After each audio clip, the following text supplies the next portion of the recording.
আসসালামু আলাইকুম গাইস, কেমন আছেন সবাই? আশা করি আলহামদুলিল্লাহ সবাই ভালো আছেন। তো আজকেও চলে আসলাম সে আবারও শাকিল আপার পিঠা করে।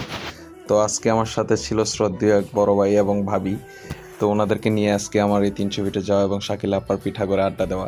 তো এখানে গিয়ে সবাই খুব ফান করছিলাম, ভিডিও টিডিও করছিলাম, তো খুবই এনজয় করছিলাম সময়টাকে।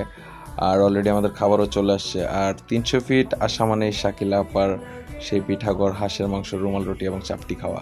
আসলে এটা যদি কেউ না খেয়ে থাকেন 300 ফিটে এসে, তাহলে 300 ফিটে আসলে এসে ঘোরার মজাটাই মানে আপনারা বুঝতে পারবেন না।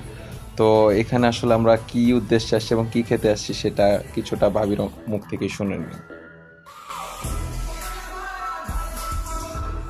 ভাবি কোন পেয়েছি শাকিলা ফলপিঠাগড়, কি খাইতে? হাঁসের মাংস, রুমালের ওকে ওকে।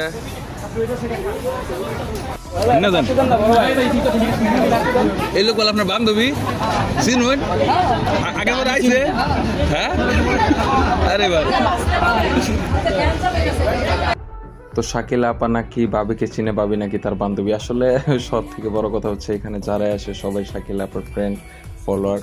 আসলে অনেক দূর দূরান্ত থেকে এখানে সবাই আসে শুধু শাকিলা আপার হাতের মাংসটা খাওয়ার জন্য। তো আমরাও খুব এনজয় করে খাচ্ছিলাম, ভাইও খুব মজা করে খাচ্ছে তৃপ্তি মিটিয়ে। তো আসলে খাওয়া দাওয়ার পরে আমরাও একটু বাইরে চলে গেলাম, বাইরে গিয়ে পাশে মেলা আছে, তো ওখানে ঘুরতে চলে গেলাম। তো ভাই এবং ভাবিকে নিয়ে আসলে খুবই ভালো লাগলো, মুহূর্তটা খুবই সুন্দর ছিল।